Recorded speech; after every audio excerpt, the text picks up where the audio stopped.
Sir ఇప్పుడు ఉండేటువంటి BJP AP అధ్యక్షురాలు పురంధరేశ్వరి గారిని మార్చేసి అక్కడ కిరణ్ కుమార్ రెడ్డికో లేదంటే సత్యకుమార్కో ఇస్తారు అనేటువంటి ప్రచారం తాజాగా జరుగుతుంది. దానికి క్లారిటీ ఏమైనా ఇవ్వగలరా? లేదండి, అలాంటిది ఏమి ఉండదండి. ఆవిడ పెట్టి 7 నెలలే 8 నెలలే అయింది. ఆవిడ పనిచేస్తున్నారు, బ్రహ్మాండంగా పనిచేస్తున్నారు. పార్టీ ఎలాంటి నాయకత్వ మార్పు అనేది లేదు. ఎన్నికలకి ఆవిడ నాయకత్వంలోనే వెళ్తాం, దాంట్లో తిరిగేం లేదండి. ఇప్పుడు జనసేన తోటి పొత్తేమో ఏపీలో ఉన్నారు, బట్ తెలంగాణలో మాకు అవును. జనసేనతో పొత్తు లేదని చెప్పేసి ఇక్కడ ఉండేటువంటి బీజేపీ తెలంగాణ అధ్యక్షుడు కిషన్ రెడ్డి చెప్తున్నారు. ఏంటి అసలు మీ ఈ జనసేనతో పొత్తు ఉన్నట్టా లేనట్టా? అంటే ఆంధ్రప్రదేశ్ జనసేన బీజేపీ పొత్తులో ఉన్నాయి. అదే తెలంగాణలో కూడా ఎన్డీఏలో ఉన్నాడు కాబట్టి పవన్ కళ్యాణ్ గారు తెలంగాణలో కూడా 8 చోట్ల పోటీ చేసి మొన్న జరిగిన ఎన్నికల్లో చూశారు మీరు. సో ఫలితాలు ఎలా వచ్చాయనేది పక్కన పెడితే కలిసి పోటీ చేసి ఎన్డీఏ భాగస్వామిగా కలిసి పోటీ చేశాడు. అవును. ఏ కన్ఫ్యూజన్ ఏం లేదండి, కన్ఫ్యూజన్ కానీ ఎలాంటి ఇప్పుడు కన్ఫ్యూజన్ లేదు దాంట్లో. కానీ ఇప్పుడు లేదు, జనసేనతో పొత్తు లేదని అనౌన్స్ చేశారు కదా కిషన్ రెడ్డి. చూద్దామండి, అది జాతీయ నాయకత్వం చెప్తుంది అనమాట ఉందా లేదా అనేది. సో ఎందుకంటే ఇప్పుడు నేషనల్ పార్టీ కాబట్టి. యా, ఆయన షర్మిల చెప్పుండొచ్చు. షర్మిల తాజాగా కాంగ్రెస్ పార్టీలో చేరారు. షర్మిల అవును, కాంగ్రెస్ పార్టీలో చేరినందువల్ల ఆంధ్రప్రదేశ్ లో బీజేపీకి ఎఫెక్ట్ ఉండే అవకాశం ఉందా? మాకేముండదండి. కాంగ్రెస్ బీజేపీ భిన్న ధ్రువాలు దేశవ్యాప్తంగా. ప్రతిపక్షంలో అధికార పక్షంలో రెండు కూడా చాలా చోట్ల పనిచేస్తున్నాయి. ప్రధాన ప్రతిపక్షము ఈ దేశంలో కాంగ్రెస్ బీజేపీకి. అంచేత రాష్ట్రంలో కాంగ్రెస్ కనుమరుగైంది. సో దాన్ని రిపేర్ చేస్తాను. మా నాన్న కాంగ్రెస్ పార్టీలో ఉన్నాడు, నేను కాంగ్రెస్ పార్టీలో ఉన్నాను, జాయిన్ అవుతున్నాను. ఇక కాంగ్రెస్ పార్టీని పైకి తీసుకొస్తాను ఆవిడ ప్రయత్నం ఆవిడ చేస్తారు. ఆవిడ రాజకీయంగా ఆవిడ పార్టీ పెట్టుకున్నారు, ఆ పార్టీని తీసుకెళ్లి కాంగ్రెస్ పార్టీలో కలిపేశారు. ఇవాళ నుంచి కాంగ్రెస్ పార్టీ నాయకురాలు అయ్యారు ఆవిడ. చూద్దామండి, ఎవరి అవకాశాలు వాళ్ళవి, ఎవరి రాజకీయం వాళ్ళది కాబట్టి let us see and watch చేద్దాం. ఆవిడ 2 నెలల సమయంలో ఎంతవరకు కాంగ్రెస్ పార్టీని జాకీలతో లేపగలుగుతారో చూద్దామండి. అంటే ఇప్పటి వరకు తెర వెనుక వైఎస్ఆర్ కాంగ్రెస్ పార్టీ కానీ లేదా జగన్మోహన్ రెడ్డి కానీ బీజేపీ తోటి పార్లమెంట్ బయట కానీ పార్లమెంట్ లోపల కానీ మద్దతుగా ఉన్నారు, ఒకటిగా ఉన్నారు, ఆ రెండు పార్టీలు ఒకటే అనేటువంటిది ఆంధ్రప్రదేశ్ సమాజం దాదాపుగా నమ్ముతూ ఉంది. సో ఇప్పుడు షర్మిల రావటం వల్ల ఇప్పుడు కాంగ్రెస్ పార్టీ బలోపేతం కాదా? కాదండి, ఎలా అవుతుంది? ఆ కాంగ్రెస్ పార్టీ మోసం చేసింది. కాంగ్రెస్ పార్టీ సోనియా గాంధీ మా నాన్నకు మోసం చేసింది, మా అన్నకు మోసం చేసింది అని ఆవిడ తిరిగారు కదా మొన్నటి వరకు. ఇప్పుడు మనసు మార్చుకుని కాంగ్రెస్ పార్టీ మా దిక్కు అని చెప్పి కాంగ్రెస్ పార్టీకి వెళ్ళారు. ప్రజలు నమ్మాలి కదండి ముందర. అదే అంటున్నాను, ఇప్పుడు బీజేపీ బలంగా ఉంది దేశంలో, ఈ రాష్ట్రంలో కూడా బలంగానే ఉంది. సో ఒక పక్కన వైసీపీ వైఎస్ఆర్ పార్టీ ఉంది. ఆవిడ చూద్దాం ఆవిడ ఏ విధంగా రాజకీయంగా ఆవిడ ఎదుర్కొంటారు రాష్ట్రాల్లో పరిస్థితుల్ని. కాంగ్రెస్ లో తులసిరెడ్డి గారు లాంటి పెద్దలు, కాంగ్రెస్ లో ఇంత ముందు ఉన్నటువంటి నాయకులు అనేక ఎలా యాక్సెప్ట్ చేస్తారో, నాయకత్వాన్ని యాక్సెప్ట్ చేస్తారా లేదా, అసలు యాక్సెప్ట్ చేస్తే ఏంటి పరిస్థితి, ఎన్ని సీట్లు ఇప్పుడు 1%, 1.5% ఉంది కాంగ్రెస్ పార్టీకి. సో పెరగలేదు. బీజేపీకి అయితే 9 నుంచి 11% వరకు పెరిగాయి. బై ఎలక్షన్స్ మేము పోటీ చేసాం కాబట్టి అన్ని చోట్ల మా బలం మళ్ళీ కనపడింది. కాంగ్రెస్ పార్టీ ఎక్కడ చేయలేదు, చేసినా కానీ కాంగ్రెస్ పార్టీ కనుమరుగైపోయి కనపడకుండా పోయింది ఆంధ్రప్రదేశ్ లో. సో లెట్ us see, పక్క రాష్ట్రంలో ఏదో జరిగిపోయింది, ఇక్కడ ఏదో జరిగిపోతుంది అనుకుంటున్నారు కాబట్టి చూద్దామండి. ఈ 2 నెలల్లో అన్ని తేలిపోతాయి కదా. అని ఒకటి సౌత్ లో కాంగ్రెస్ పార్టీ చాలా బలంగా ఉంది. ఇండియా కూటమి ఏర్పడిన తర్వాత ప్లస్ భారత్ జోడో యాత్ర చేసిన తర్వాత ఇప్పుడు మళ్ళీ తాజాగా మణిపూర్ నుంచి ఎక్కడికో కార్యక్రమం పెట్టారు, బొంబాయి దాకా న్యాయ భారత్ అనే కార్యక్రమం పెట్టారు. ఈ కార్యక్రమాల ద్వారా సౌత్ లో ఖచ్చితంగా కాంగ్రెస్ పార్టీ బలోపేతం అవుతుంది అనేటువంటి కాన్సెప్ట్ లో కాంగ్రెస్ పార్టీ ఉంది. సో దాన్ని ఎలా చూస్తారు? ఎస్పెషల్లీ ఆంధ్రప్రదేశ్ ప్రత్యేక హోదా మేము ఇస్తామని చెప్పి చెప్తున్నారు వాళ్ళు. అదే స్లోగన్ తోటి ఎంటర్ అయితే ఆంధ్రప్రదేశ్ లో మీకు ఎఫెక్ట్ ఉండదా? సో మాకేముంటదండి, బీజేపీ నరేంద్ర మోడీ నాయకత్వంలో బీజేపీ బలంగా దేశంలో ఉంది. రేపు రాబోయేటువంటి ఎన్నికల్లో 350 సీట్ల టార్గెట్ పెట్టుకుని పనిచేస్తున్నాం. గతంలో 300 సీట్లు టార్గెట్ పెట్టాం, 19 ఎన్నికల్లో గెలిచాం, చూపించాం. అంతకుముందు 288 సీట్లు టార్గెట్ పెట్టుకున్నాం, గెలిచాం, చూపించాం. ఇప్పుడు కూడా 350 సీట్లు టార్గెట్ పెట్టుకున్నాం, గెలుస్తాం, హ్యాట్రిక్ కొడతాం. సో మాకు ఏ దశలోనూ కూడా కేంద్ర అంటే లోక్సభ ఎన్నికలు వచ్చేటప్పటికి కాంగ్రెస్ పార్టీ మాకు ఎలాంటి ప్రత్యర్థి కాదు. అని మనం నిరూపణ జరిగింది. ఈవెన్ అసెంబ్లీలోనే కాలేకపోయింది. సౌత్ లో అంటే కర్ణాటకలో భారతీయ జనతా పార్టీ చేసిన 1-2 చిన్న చిన్న తప్పుల వల్ల కాంగ్రెస్ పార్టీకి గెలిచి కర్ణాటకలో విజయం సాధించింది. కానీ ఇవాళ కొట్టుకుంటున్నారు. సిద్ధరామయ్య, డికే శివకుమార్ రోజు పిల్లి ఎలకలా కొట్టుకుంటున్నారు. ప్రజలు చూస్తున్నారు. అప్పుడే అరే అనవసరంగా గెలిపించారా బాబా అని. అదే పరిస్థితి తెలంగాణలో కూడా పాపం రేవంత్ రెడ్డి కష్టపడి కింద మీద పడి కాంగ్రెస్ పార్టీని తీసుకొచ్చాడు. మరి అంతవరకు దాన్ని అతన్ని ఉండనిస్తారా? కాంగ్రెస్ పార్టీ ఎప్పుడు ఎవరు మారిపోతారో తెలియదు కదండి. ఎప్పుడు ఎవరు కొట్టుకుంటారో, ఎలాగ ప్రవర్తిస్తారో, అతను రూలింగ్ చేయగలుగుతారు సరిగ్గా. అంతే ఇవన్నీ చూడాలి. కాంగ్రెస్ మాకు చూడండి, ఒకసారి గెలిచిన వ్యక్తి బీజేపీ కార్యకర్తగా 30 ఏళ్ళు ఉంటే 30 ఏళ్ళ తర్వాత అతను టికెట్ గెలిస్తే అతను వెంటనే ముఖ్యమంత్రి చేశాం. కాంగ్రెస్ పార్టీ అలా చేసే పరిస్థితి లేదు. వెంటనే లాగేస్తా కుర్చీ. సో తెలుగుదేశంకి ఆ పరిస్థితి లేదు. తెలంగాణ మన కేసీఆర్కి ఆ పరిస్థితి లేదు. వైసీపీకి ఆ పరిస్థితి లేదు. బీజేడీకి ఆ పరిస్థితి లేదు. ఏడీఎంకి లేదు, డిఎంకేకి లేదు. ఏ రాజకీయ పార్టీకి కూడా బీజేపీ చేసేటటువంటి రాజకీయం అంటే బీజేపీ చేసేటటువంటి ప్రజల యొక్క అంటే కార్యకర్తలకు వాల్యూ ఇవ్వడం కానీ చిన్న చిన్న ఇళ్ల నుంచి అంటే చాలా చిన్న బ్యాక్గ్రౌండ్ నుంచి వచ్చినటువంటి ఏ బ్యాక్గ్రౌండ్ లేనటువంటి వ్యక్తులకి ముఖ్యమంత్రులు చేయడం, స్పీకర్ చేయడం, దేశంలో అత్యున్నత పదవులు ఇవ్వడం అది బీజేపీ యొక్క ప్రజల party. BJP for the people అనేది కనబడుతుందండి. వేరే కాంగ్రెస్ పార్టీ ఇది చేయాలంటే కొన్ని జన్మలు ఎత్తాలా. మరొకటి కూడా వినిపిస్తుంది మహారాష్ట్రలో చూసిన తర్వాత.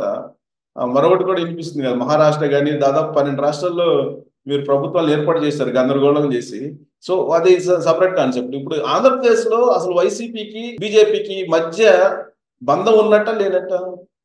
లేదండి, అలాంటి బంధం లేదు. రాష్ట్ర ప్రభుత్వము కేంద్ర ప్రభుత్వం సంబంధించిన బంధం తప్పించి బీజేపీ వైసీపీ ప్రధాన శత్రువు. బీజేపీకి రాష్ట్రంలో తెలుగుదేశం ఎంత శత్రువో వైసీపీ కూడా అదే శత్రువు. కమ్యూనిస్టులు ఏ విధంగా శత్రువులో అదే విధంగా శత్రుత్వం ఉంది. ఎలాంటి పొత్తులు కానీ ఎలాంటివి కానీ లేవు.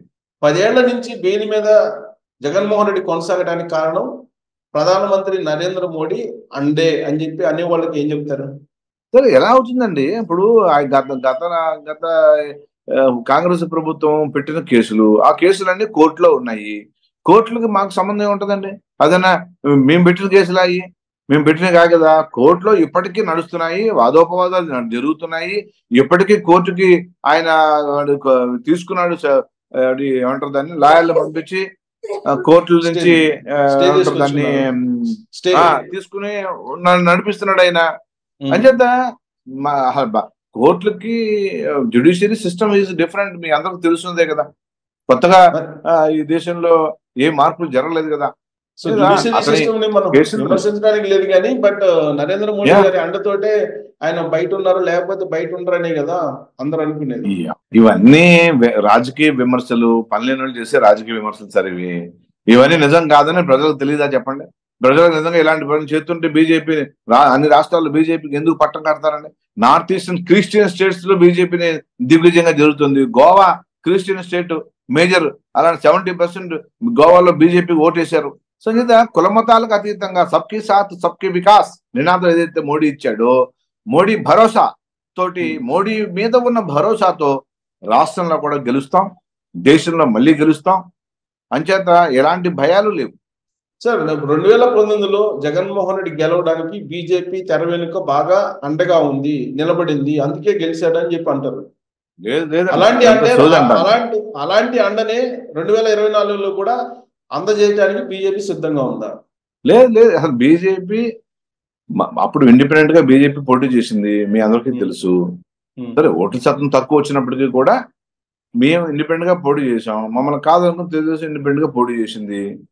ఎవరెవరు ఎక్కడ ఎలా పోటీ చేశారో మనం చూసాము. సో చేత ఎలక్షన్స్ ఫేర్ గా జరిగితేనేమో ఈ అబ్బాయి అదేదో జరిగిపోయింది అంటున్నారు. ఎలక్షన్ లో ఫేర్ గా మేము ఓడిపోతేనేమో అబ్బో సూపర్ గా బీజేపీ కరెక్ట్ గా ప్రజాస్వామ్యం గెలిచింది అంటారు. ఏందండి నాకు అర్థం కాదు. ఈ కుహనా శక్తులు, కుహనా వాదులు కొంతమంది దేశానికి పట్టిన చీడపురుగులాగా, కమ్యూనిస్టులాగా ఇలా ఉన్నారు వీళ్ళంతా. మంచి జరిగితే ఒకటి, చెడు జరిగితే ఇంకొకటి. ఈ విధమైనటువంటి ఒక దుర్మార్గపు ఆలోచనతోటి నరేంద్ర మోడీని వ్యతిరేకించే వాళ్ళు ఈ విధంగా మాట్లాడుతున్నారు. ప్రకాష్ రాజ్ లాంటి వాళ్ళు ఉన్నారు కదా కొంతమంది. అవును, పెద్దల ముసుగులో అవును సార్. ఇప్పుడు ఇందాక ఒక మాట అన్నారు, బీఆర్ఎస్ పార్టీ అయిపోయింది తెలంగాణలోని, అంటే క్లోజ్ అయిపోయినట్టనా ఆ పార్టీ, ఇంకా బతకదంటారా? Sir is very difficult. వచ్చేది లోక్సభ ఎన్నికలు. ఉమ్, లోక్సభ ఎన్నికల్లో జాతీయ పార్టీలని రెండే ప్రజలు ఎన్నుకుంటారు. ఎందుకు బీఆర్ఎస్ కి వేయాలి, ఎందుకు టీఆర్ఎస్ కి బీఆర్ఎస్ అయ్యింది, బీఆర్ఎస్ కి ఎందుకు ఓటు వేయాలి? ఆయన ఏమన్నాడు, అబ్బాయి నేను నేషనల్ పార్టీ పెట్టా, నేను మహారాష్ట్రలో పోటీ చేస్తున్నా, ఒరిస్సాలో పోటీ చేస్తున్నా, ఢిల్లీలో పోటీ చేస్తున్నా, అక్కడ పోటీ, కర్ణాటకలో పోటీ చేస్తున్నా. ఎక్కడ పోటీ చేశాడు చెప్పండి? కర్ణాటకలో ఉమ్, పోటీ ఎలక్షన్ జరిగి వెళ్ళలేదు. ఉమ్, తమిళనాడు జరిగి వెళ్ళలేదు. పోటీ చేయడం ఏంటి, అసలు కనీసం వెళ్ళిన పాపన కూడా పోలేదు. ఒక అభ్యర్థిని పెట్టిన పాపన పోలేదు. ఏందా ఆయన ఏం చేస్తున్నాడు ఆయనకి తెలుసు. ఏమంటే అధికారంలో ఉండి ఏం మాట్లాడినా సాగుద్ది, నడుతుంది అనుకున్నాడు. ఇది పెద్ద గుణపాఠం ఏంటి. రీజనల్ పార్టీ, ఇప్పుడు సబ్ రీజనల్ పార్టీ 13 ఉమ్, జిల్లాల్లో ఉన్న పార్టీ టిఆర్ఎస్ పార్టీ. దేశవ్యాప్తంగా ఉన్న పార్టీ భారతీయ జనతా పార్టీ. ఉమ్. సో ఓటు వేసేటప్పుడు నరేంద్ర మోడీకి వేస్తామా, కేసీఆర్కి వేస్తామా అంటే జనం అంతా నరేంద్ర మోడీకి వేస్తాం అంటారు. ఎందుకు కేసీఆర్కి వేయాలా? ఎలాగో ఓడిపోయాడు. పార్లమెంట్ కానీ ఎన్నికల్లో కేసీఆర్ చేసిన ఉపయోగం లేదు, ఏం చేయలేడు. ఒక ప్రాజెక్టు తేలేడు, రైల్వే ప్రాజెక్టు తేలేడు, ఒక హైవే ప్రాజెక్టు తేలేడు, ఏం తేలేడు. కాబట్టి కేసీఆర్కి వేయడం దండగా. సో ఇది కాంగ్రెస్ పార్టీ ఎలాగా దేశంలో రాదు కాబట్టి కాంగ్రెస్ పార్టీకి వేయడం దండగా. రాష్ట్రంలో మొన్న వేసాము. అంచేత ఇప్పుడు ప్రత్యామ్నాయం నరేంద్ర మోడీ దేశంలో మూడోసారి హ్యాట్రిక్ కొడతారు కాబట్టి మోడీకి వేద్దాం అని ప్రజలు డిసైడ్ అయ్యారు. తెలంగాణ ఏంటి, ఆంధ్ర ఏంటి. సో కాళేశ్వరం గురించి ఏం చేస్తున్నారు? మీ మీద కాంగ్రెస్ చెప్తుంది, కాంగ్రెస్ పార్టీ మీ మీద, మీరేమో కాంగ్రెస్ పార్టీ మీద చెప్తున్నారు. మరి కాళేశ్వరం ప్రాజెక్టు సంబంధించి ఏం చేస్తారు? ఆల్రెడీ కంప్లైంట్స్ ఉన్నాయి సిబిఐ దగ్గర కానీ అంతర్ దగ్గర. అప్రాపరేట్ టైంలో దాని మీద నిశ్చితంగా పరిశీలించి ఎక్కడ అవకతవక జరిగింది, ఏం జరిగింది అనే దాని మీద చర్యలు తప్పనిసరిగా తీసుకోవడం జరుగుద్ది కేంద్రం నుంచి. రాష్ట్ర ప్రభుత్వం మొన్న నెల వచ్చి వాళ్ళు ఏం చేస్తారో చూద్దామండి. దానికి మీద మేము ఫస్ట్ వెళ్ళి చూడటము, దాని మీద ఫస్ట్ మొట్టమొదటిగా భారతీయ జనతా పార్టీ రియాక్ట్ కావడం, దాని మీద ఫస్ట్ నుంచి చెప్తూ వస్తున్నాం మేమే. ఈ కాళేశ్వరంని అతను కాజేస్తున్నాడు, కాజేసే పనిలో ఉన్నాడని చెప్పి ఫస్ట్ నుంచి చెప్తున్నాం. అదే జరిగింది. దాని మీద ఆధారాలు, సాక్ష్యాలు అన్ని ఒకటి ఉన్నాయి. ఖచ్చితంగా అప్రాపరేట్ టైంలో అప్రాపరేట్ యాక్షన్ ఉంటుందండి. సో ఉదయం నుంచి కూడా ఢిల్లీ సీఎం కేజ్రీవాల్ అరెస్ట్ చేయబోతున్నారు ఈడీ అని చెప్పి అంటున్నారు. అలాంటి వాతావరణం ఉందా సార్? ఎక్కడ అరెస్ట్ చేయబోతున్నారా సార్? ఒక ముఖ్యమంత్రి అయితే ఏంటి, ఎవరైతే ఏంటి, రాజ్యాంగబద్ధ సంస్థలు మిమ్మల్ని పిలిచినప్పుడు వెళ్ళాలా, మాట్లాడాలా. అందరూ వెళ్ళారు. ఎవరు మినహాయింపించారండి? ఎవరు మినహాయింపు కాలా. గతంలో ముఖ్యమంత్రిగా ఉన్న నరేంద్ర మోడీని కూడా కాంగ్రెస్ పార్టీ అరెస్ట్ చేద్దామని చూసింది. ఆయన చట్టబద్ధంగానే ఎదుర్కొన్నాడు ఏదన్నా సరే. అదే విధంగా అమిత్ షా గారిని ఇబ్బంది పెట్టారు. చట్ట ప్రకారంగానే ఆయన అన్ని ఎదుర్కొన్నాడు. సో ఇలాగా లాలూ ప్రసాద్ యాదవ్ మీద కేసు వచ్చింది, వెళ్ళాడు, జైలు కూడా వెళ్ళొచ్చాడు. ఆయన జయలలిత గారు జైలు కూడా వెళ్ళొచ్చింది. ఒక కోడా జార్ఖండ్ ముఖ్యమంత్రి మధు కూడా జైలుకి వెళ్ళొచ్చాడు. సో ఏంటా ఈ జగన్మోహన్ రెడ్డి ఏం కాకముందే ఆయన కూడా 16 నెలలు ఉండొచ్చాడు. సో ఎవరు ఆ చట్టానికి అతిథులు కాదు అనేది ఆయన దేశవ్యాప్తంగా అనేక రాష్ట్రాలు మన ఎగ్జాంపుల్స్ ఉన్నాయి. కాబట్టి కేజ్రీవాల్ అనేది దిగొచ్చాడా అండి? ఫేస్ చెప్పాలా? ఇంత అరెస్ట్ చేస్తున్నారా లేదా కేజ్రీవాల్? చూద్దాం అండి. పిలిచారు, ముందర పిలిచినప్పుడు వెళ్ళి ఏమి చెప్పాలో సమాధానం చెప్పాలి కదండి.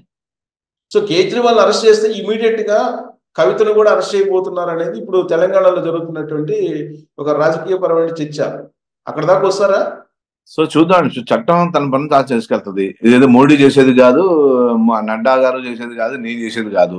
భారతీయ జనతా పార్టీకి ఎలాంటి సంబంధం లేదు. కేంద్ర ప్రభుత్వ సంస్థల యొక్క పని అది. కేంద్ర ప్రభుత్వం పని కూడా కాదు ఇది, సంస్థల యొక్క పని. ఆ సంస్థలు ఇండిపెండెంట్ సంస్థలు అంచేత వాటి పని అవి చూసుకుంటాయి. మా బీజేపీకి ఎలాంటి సంబంధం లేదు. కానీ బీజేపీ వాళ్ళే కదా మొట్టమొదటి బయటికి తీస్తుంది. వీడియోలు కూడా బయట పెట్టారు, ఆధారాల్లోనే. కవిత అరెస్ట్ ఇదిగో రేపో ఎల్లుండి అని చెప్పి దాదాపు 2 సంవత్సరాలు చెప్తున్నారు కదా.